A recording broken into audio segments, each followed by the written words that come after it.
I start walking back, and we're going through the tunnel, and I had no idea.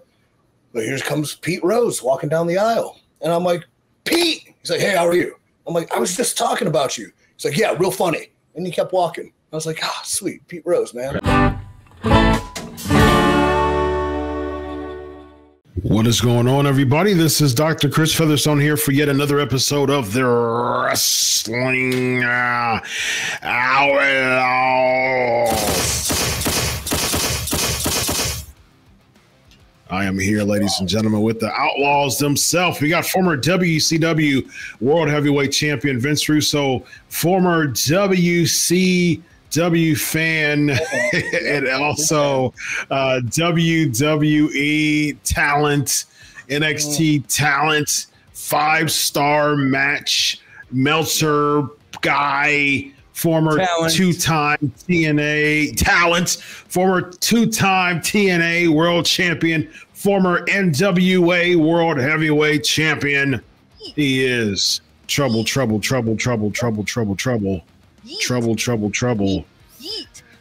C3. Oh, or EC Yeet. Yeet. EC Yeet.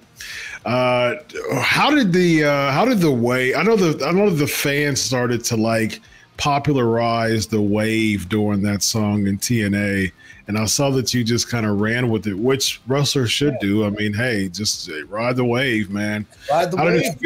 How did it feel to do the gimmick, man? Well, considering I have no rhythm whatsoever, awkward, but neither do wrestling fans, so it was just a nice conglomerate of just mistimed hand motions and gestures. But we all did it with fun and love, and to a banger of a theme song.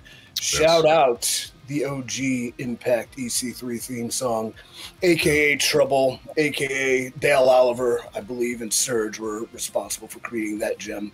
I believe, too, it was not originally for me, and it was just kind of like in the archives, and it just fit. Very interesting. Yeah. There's a few of those, man. There was also a discussion of They Don't Want None from AJ Styles. Is that one of James Storm's wise tales? Yeah, that was supposed to be a James Storm. My song. I would have been gay if it was hot dance. Yeah, sure, whatever. You gotta get your dip first, man. You gotta. There you go. James Storm is a nice guy, man. I've had some conversations with him live. So's my neighbor. He's your neighbor, really?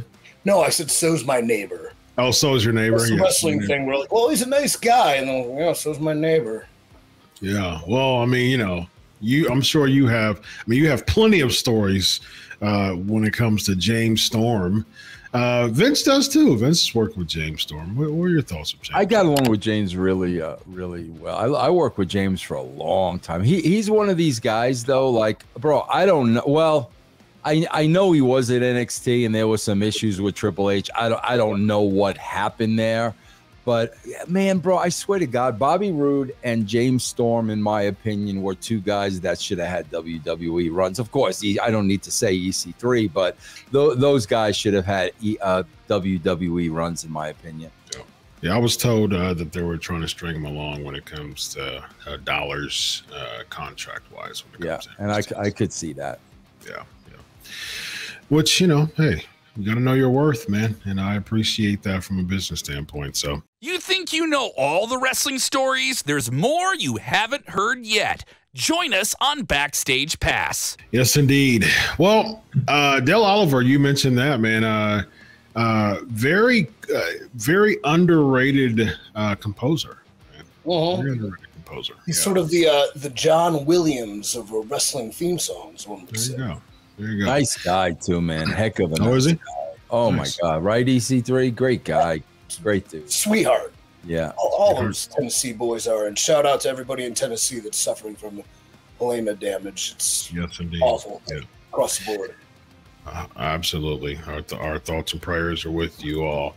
Kurt Angle's music was really good too. He had one of the best TNA theme songs, I believe. So, all right. Well, what was your theme song in TNA, Vince? Probably Well, did you get Dixie to pony up for some sort of a high-end jam? I don't even remember, bro, because I was only on in like the early days. I didn't really do anything later on. Did the Sex faction as a whole have a theme song? I think so, bro. Yeah, I don't remember it though. Oh, Sports Entertainment Extreme. I remember that. That was awesome, bro. That was so awesome. Hey, man, it got over names that you would have never considered ever having. That was the direction of wrestling at the time. It should have went in. Everything was ad-libbed, bro. We were shooting, bro. That's the direction, bro. And they went right back to. Hey, man, it got Daniels over, got Skipper over, got Low Key over, got Chris Sabin over, bro. Sonny Siaki. Yeah. It was a really interesting gimmick there. EC3, you've got a thought? Yeah, no. Vince name dropped Siaki last week, and I don't know. Like, I remember as a kid watching, I'm like, this dude is awesome, and then I don't really remember what happened. So I think, Chris, do you know? I think Sonny got out on his own, didn't he? So. Like, Yeah. It wasn't like a horror story or anything. Yeah. Let me go check out an old Siaki match before I go to sleep. There you go. Sonny Siaki. Yes, indeed. Looks like $1 million, man. Charisma wasn't the best, but he looked like $1 million, so that's for sure. Let's talk about Vince's your memory of working with Pete Rose. Unfortunately, Pete Rose passed away recently, and Pete Rose definitely had some really good moments in the WWE. You talked about the Phoenix Suns gorilla on this show before. You talked about, of course, many people know the Kane's WrestleMania spot. That's one of the biggest or most memorable moments of Pete Rose. You have any other memories that you could think of working with Pete Rose? This was my favorite thing about Pete Rose, and like EC3 will appreciate this, bro, because think about, my God, bro, think about over the years how much Pete Rose made at these autograph signings. Think about how much money Pete Rose, because here was what I loved about Pete Rose, bro. We never told them beforehand what we wanted them to do. We just, book this date, appearance fee, the whole 9 yards. Then he'd come in and we'd sit him down. Okay, Pete, this is what we want to do. Kane, whatever it is, this is what we want to do. Chris, this is what I loved about the dude. No matter what we threw his way, here was the question. No problem. How much? That's it, bro. That's it. What are you paying? That's all he cared about, bro. Never said no. Never was concerned. It was so like Kevin Nash. It was. That's what I remember about him more than anything. Didn't even hear what we were pitching. All he wanted to know is what he was getting paid to do it. That's all he wanted to know. San Diego chicken, how much? Yeah, exactly, man. I love that. I love that, bro. Yeah. A 6'10" burn victim's gonna drop me on my head. Yeah. How much? Yeah. How much? Yeah. Great. Let's take us back to WrestleMania. Take us backstage and just basically how Pete Rose was. Was he nervous? Was he excited? Just from a standpoint of what was the discussion? How was it pitched to him? I know that from what we saw, he was definitely supposed to work up the crowd and how about it? The promo that he cut was just hilarious, and all of a sudden Kane came out. How was it putting that together backstage at WrestleMania? Bro, it was weird because I think EC3 can tell you this. Bro, when you had a celebrity, it was either one or two things. They were either huge marks or they didn't want to be there. It was one of those two things. Like, bro, the ultimate I don't want to be here poster girl was Jenny Garth at WrestleMania 10. Oh my God, bro, they practically had to pry her out of the freaking dressing room. Meanwhile, Burt Reynolds, who was 100 times the star that she was having the freaking time of his life. I can remember Chuck Norris. I was just going to say Chuck Norris having the time of their lives. The one thing about Pete, though, bro, he was a guy that I don't think fell into either category. He wasn't a wrestling mark. He wasn't, you know, and he also didn't act like I didn't want to be there. This is beneath me. He really was a businessman and wanted to know what the price was for things that he wanted to do. That's literally how he looked at it, bro, which was awesome. But I mean, EC3, am I right about that? Either they want to bump or they want to have nothing to do with it. Yeah, I can think of because we had I was around a little bit for Celebrity Raw guests, and when you said that, the first thing that came to mind was Hugh Jackman was the man. He's walking he gave the hit to Dolph Ziggler, right? Yeah, and I think it was in Cleveland too.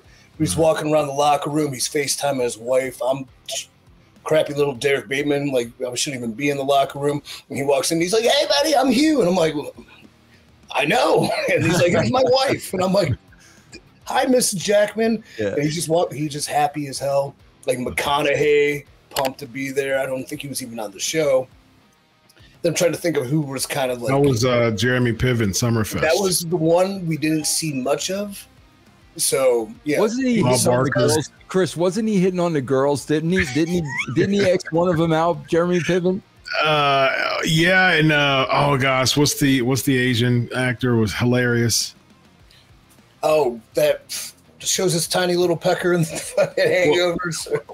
He was hilarious. He was absolutely hilarious. Yeah, he was on there too. He was a special person on there. Here's a real celebrity.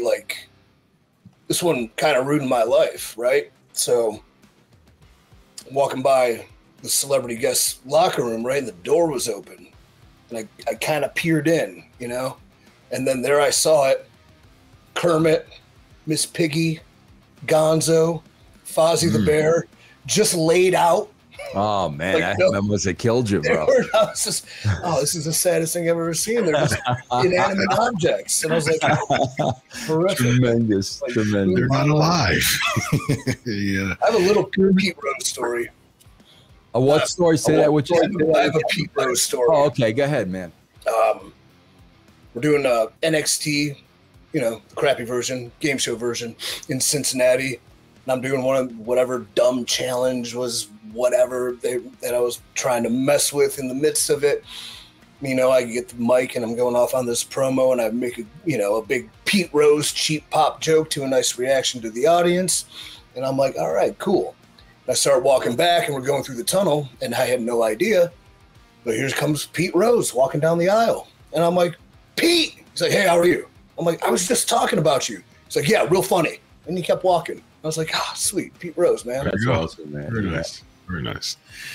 He would definitely be missed, and I swear, bro, if they put that dude in the Hall of Fame after his death, though, what an insult, bro. I mean, that guy lived his entire life trying to get in the Hall. If they do that now, bro, what a joke. How many hits did he have? 4,000?